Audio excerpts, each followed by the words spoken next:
الله الرحمن الرحيم. الحمد لله نحمده ونستعينه ونستغفره ونؤمن به ونتوكل عليه ونعوذ بالله من شرور أنفسنا ومن سيئات أعمالنا. من يهده الله فلا مضل له ومن يضلله فلا هادي له. ونشهد أن لا إله إلا الله وحده لا شريك له. ونشهد أن سيدنا ومولانا محمدا عبده ورسوله. أما بعد فأعوذ بالله من الشيطان الرجيم. بسم الله الرحمن الرحيم. يا بني أقم الصلاة وأمر بالمعروف وانه عن المنكر واصبر على ما أصابك إن ذلك من عزم الأمور. وقال النبي صلى الله عليه وسلم وتقيم الصلاة إلى آخر الحديث أو كما قال عليه الصلاة والتسليم. صدق الله مولانا العظيم وصدق رسوله النبي الكريم ونحن على ذلك لمن الشاهدين والشاكرين والحمد لله رب العالمين. معزز سامعین، کل گزشتہ حضرت معاذ ابن جبل رضی اللہ تعالیٰ عنہ کے سوال کے مطابق نبی اکرم صلی اللہ علیہ وسلم نے ان کو جو نصیحت فرمائی تھی، اس میں سے پہلی نصیحت، اس کی کچھ وضاحت میں نے آپ لوگوں کے سامنے رکھی تھی. اسی حدیث کا دوسرا جملہ ہے وَتُقِيمُ الصَّلَاةَ، نماز کو قائم کرنا. آج کی مجلس کے لیے میں نے جس آیت کریمہ کا انتخاب کیا، یہ سورہ لقمان کی آیت کریمہ ہے، جس میں حضرت لقمان علیہ السلام نے اپنی اولاد کو نصیحتیں فرمائی ہے. بہت قیمتی نصیحتیں حضرت لقمان علیہ السلام نے اپنی اولاد کو فرمائی ہے. ایسے تو قرآن کریم کی ہر آیت قیمتی ہے، لیکن جب باری تعالیٰ کسی انسان کی پسندیدہ بات کا تذکرہ کلام الہی میں فرمائے تو اس سے اس انسان کی بات کی عزت بڑھ جاتی ہے. یہی حال حضرت لقمان علیہ السلام کی نصیحتوں کا ہے. ہر والدین کو چاہیے کہ اپنی اولاد کو حضرت لقمان علیہ السلام کی نصیحتیں یاد دلائے. اس آیت کا تعلق یہ ہے کہ حضرت لقمان علیہ السلام نے اپنی اولاد کو نصیحت فرمائی، اے بیٹے نماز قائم کرنا، نماز کا اہتمام کرنا. یاد رہے نبی کریم صلی اللہ علیہ وسلم کی زندگی میں نماز کی بڑی اہمیت ہے. میں نے سوچا کہ دو چار مجلسیں ایسی کی جائے جس میں نماز کی اہمیت کو بتلایا جائے.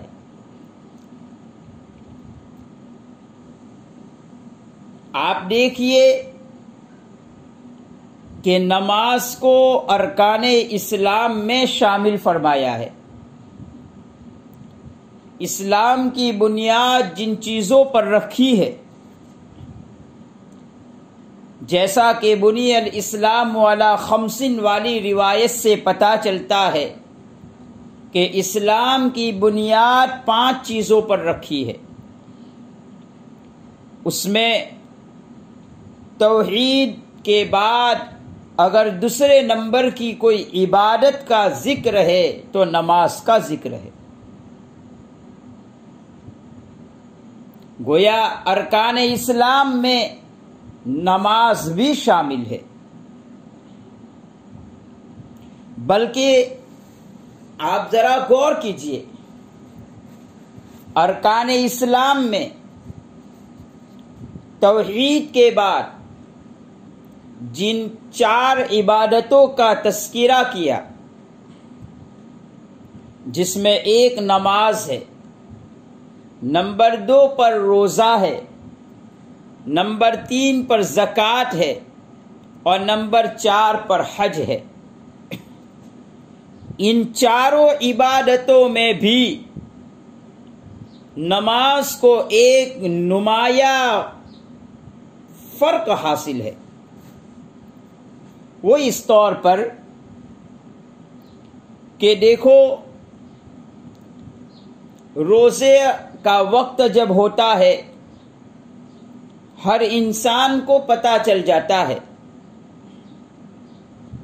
کہ بھائی صبح صادق سے ہمیں روزہ پکڑنا ہے اور غروب آفتاب تک ہمیں روزے سے رہنا ہے۔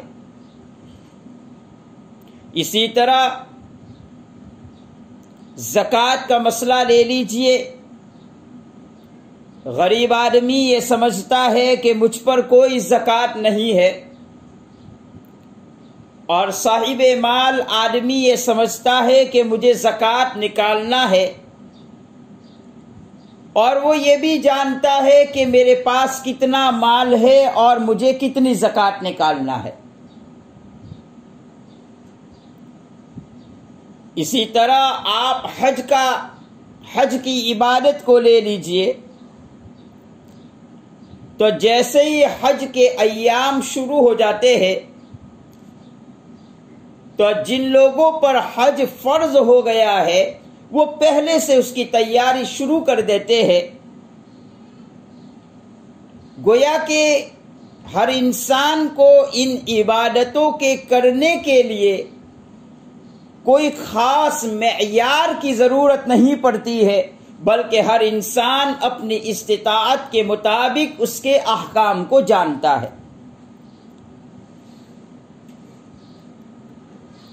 لیکن آپ نماز پر غور کیجئے کہ جب نماز کا وقت آتا ہے تو شریعت نے حکم دیا کہ اذان کے ذریعے سے مسلمان بندے کو متوجہ کرو، مسلمان بندے کو اطلاع دو کہ نماز کا وقت ہو گیا ہے، اب اس کے دربار میں آ جاؤ۔ 5 وقتہ نمازوں کے وقت یہی اہتمام کیا جاتا ہے۔ یہی وجہ ہے حضرت عبداللہ ابن عباس رضی اللہ تعالیٰ عنہ کے متعلق آتا ہے کہ ایک مرتبہ بیٹھے ہوئے تھے،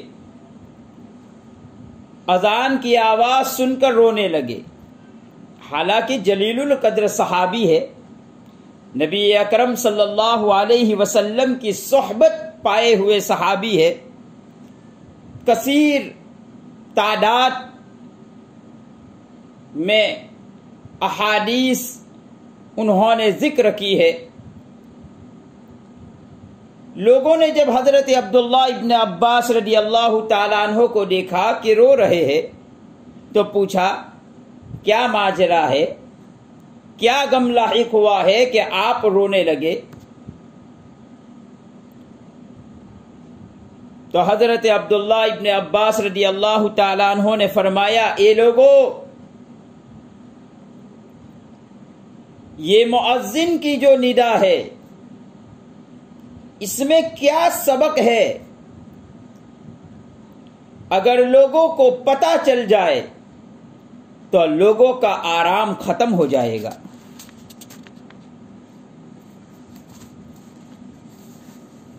لوگ مشقت میں پڑ جائیں گے.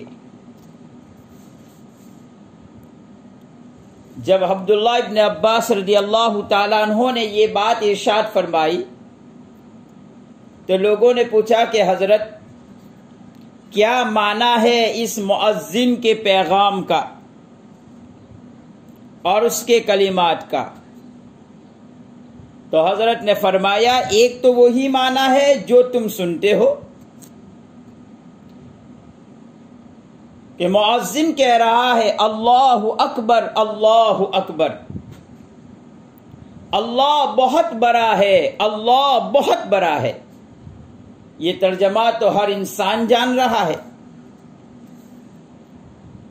لیکن اس کے پیچھے ایک بہت بڑی خبر ہے، ایک بہت بڑا پیغام ہے وحدہ لا شریک لہ کی طرف سے. اور وہ پیغام یہ ہے کہ یہ مؤذن آواز دے رہا ہے اے دنیا کے مشغول انسانوں، اے دنیا میں مصروف انسانوں، اپنی مصروفیات کو اور اپنی مشغولیات کو چھوڑ دو اور اللہ کے دربار میں آ جاؤ. اب اللہ بڑا ہے، اب تمہارا کوئی کام بڑا نہیں ہے. یہ پیغام ہے اللہ اکبر کے پیچھے. پھر حضرت عبداللہ ابن عباس رضی اللہ تعالیٰ عنہ فرماتے ہیں پھر مؤذن کہتا ہے اشہد ان لا الہ الا اللہ. ایک ترجمہ تو ہم اس کا جانتے ہیں کہ میں گواہی دیتا ہوں کہ اللہ کے علاوہ کوئی معبود نہیں.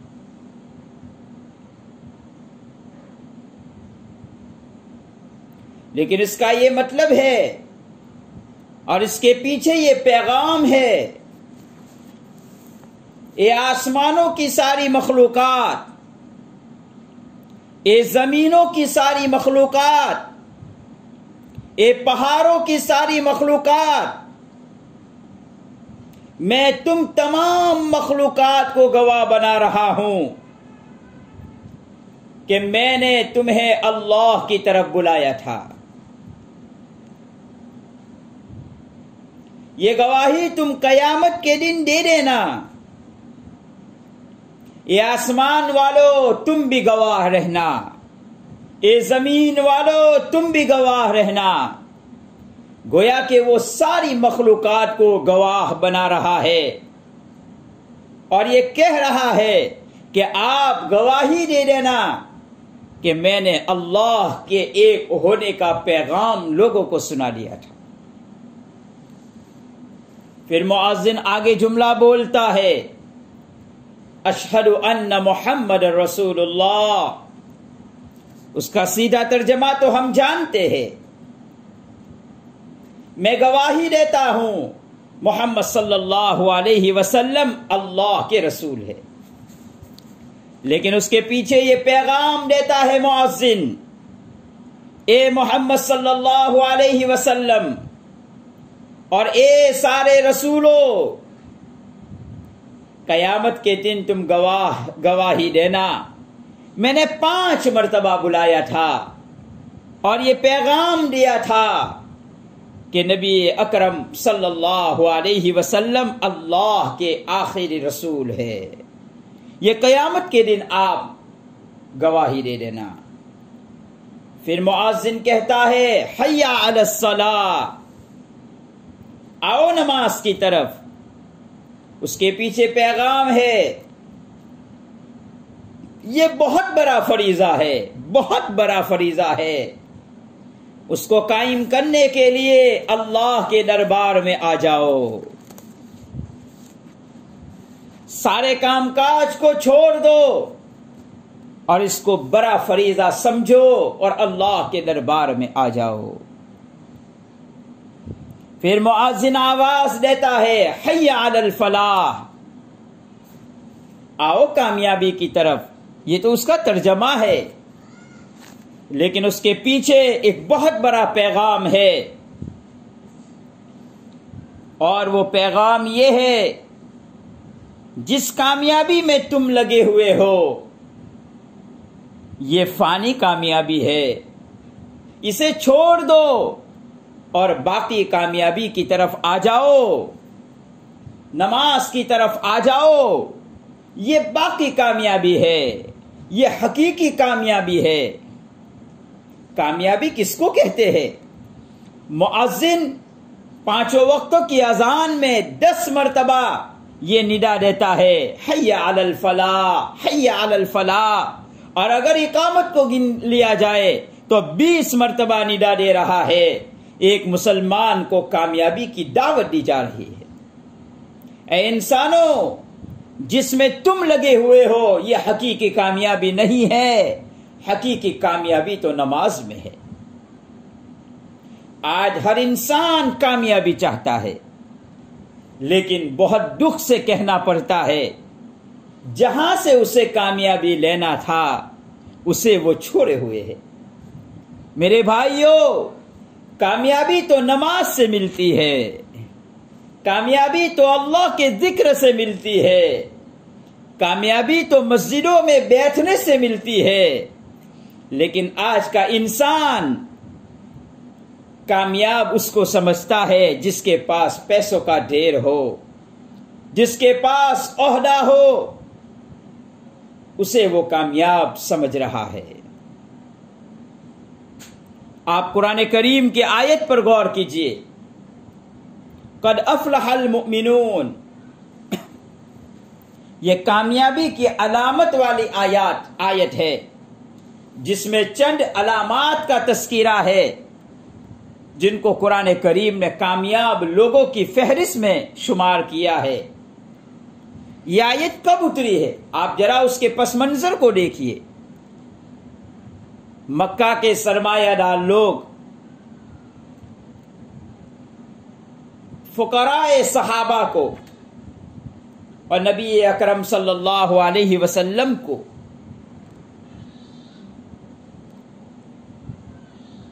تانا دینا شروع کر دیا، اور آپ کے متعلق یہ کہنا شروع کر دیا کہ یہ وہ جماعت ہے ان کے پاس نہ مال ہے، نہ عہدہ ہے، نہ عزت ہے. جب یہ چیزیں ان کے پاس نہیں ہے تو یہ خائب اور خاسر ہو گئے، یہ تو ناکام ہو گئے. تو اللہ تعالیٰ نے یہ آیت اتاری اور اعلان کروایا جن کے پاس کچھ نہیں ہے لیکن ان کے پاس اللہ ہے، ان کے پاس اللہ کا رسول ہے، ان کے پاس اللہ کی محبت ہے، ان کے پاس نمازوں والی زندگی ہے، تو وہ کامیاب ہے. تو حی علی الفلاح سے کامیابی کی دعوت دی جا رہی ہے کہ ہمیشہ رہنے والی کامیابی نماز سے ملتی ہے. پھر دوبارہ اللہ اکبر کہتا ہے، اللہ کی عظمت کی طرف وہ اشارہ کر رہا ہے. اور پھر لا الہ الا اللہ مؤذن کہتا ہے، اس میں پیغام ہے. مؤذن یہ دعوت دیتا ہے، یہ امانت تو آسمان کو پیش کی تھی لیکن اس نے انکار کر دیا. یہ امانت تو زمین والوں کے سامنے زمین کے سامنے پیش کی لیکن اس نے بھی انکار کر دیا. یہ امانت تو پہاڑوں کے سامنے پیش کی تھی لیکن اس نے بھی انکار کر دیا. اے انسان، جب تم نے اٹھا لیا ہے تو آ جاؤ، وقت آ گیا ہے، ادا کر لو. عبداللہ ابن عباس رضی اللہ تعالیٰ عنہ فرماتے ہیں، میں اس لیے رویا کرتا ہوں، معلوم نہیں یہاں تو زمینوں کو بھی گواہ بنا لیا ہے، یہاں تو آسمانوں کو بھی گواہ بنا لیا ہے، یہاں تو فرشتوں کو بھی گواہ بنا لیا ہے، یہاں تو انبیاء کو بھی گواہ بنا لیا ہے، یہاں تو سارے رسولوں کو بھی اور خاص طور پر نبی اکرم صلی اللہ علیہ وسلم کو بھی گواہ بنا لیا ہے. میں اس نماز کو ادا کر پاؤں گا یا نہیں، اس لیے میں رو رہا ہوں۔ آپ اندازہ لگائیے نماز مذہب اسلام میں کتنی اہمیت رکھتی ہے۔ یہ مختصر طور پر میں نے اذان کا فلسفہ آپ کے سامنے پیش کیا کہ ارکان اسلام پر غور کرنے سے نماز کی ایک اہمیت معلوم ہوتی ہے کہ نماز سے پہلے جو اذان دی جاتی ہے وہ اذان اتنے رتبے والی ہوتی ہے۔ ہمیں بھی آج دوبارہ اس نماز سے کامیابی حاصل کرنا چاہیے۔ جب رمضان مبارک میں اللہ پاک عبادتوں کا بھاؤ بڑھا دیتے ہیں، فرض کا بھاؤ بڑھ جاتا ہے، نفل کا بھاؤ فرض کے برابر ہو جاتا ہے۔ اور میرے عزیزوں، یہ صرف رمضان مبارک کے ساتھ خاص ہوتا ہے کہ نفل کا بھاؤ بھی بڑھ جاتا ہے، فرض کے برابر اس کا درجہ ہو جاتا ہے۔ تو ہمیں چاہیے رمضان مبارک میں کثرت سے ہم نوافل کا اہتمام کریں، تہجد بھی پڑھے، اوابین بھی پڑھے، چاشت بھی پڑھے، اور خاص طور پر ہم جو نمازیں پڑھتے ہیں اس میں پورے سال تو ہمیں نوافل پڑھنے کا اتنا اہتمام نہیں ہوتا ہے۔ کوئی عشاء کی 17 رکعت نہیں پڑھتا ہے، کوئی ظہر کی 12 رکعت نہیں پڑھتا ہے۔ ہم یہ تہیہ کرے، یہ عہد کرے کہ ہم خاص طور پر رمضان مبارک میں نوافل کا بھی اہتمام کریں گے۔ یہ رمضان مبارک کے ساتھ خاص ہوتا ہے، ہمیں اس کا اہتمام کرنا چاہیے۔ اللہ نماز کی حلاوتوں سے ہم سب کو مالا مال فرمائے۔ انہی منتشر باتوں پر میں میری گفتگو کو ختم کرتا ہوں۔ اللہ نماز کی اہمیت ہمارے دلوں میں بیٹھ جائے، ایسے فیصلے فرمائے۔ انشاءاللہ آئندہ کل بھی میں نماز ہی کے عنوان سے کچھ باتیں بتلانے کی کوشش کروں گا۔ اللہ پاک عمل کی توفیق مجھے بھی عطا فرمائے، آپ سبھی حضرات کو عطا فرمائے۔ وآخر دعوانا ان الحمد للہ رب العالمین۔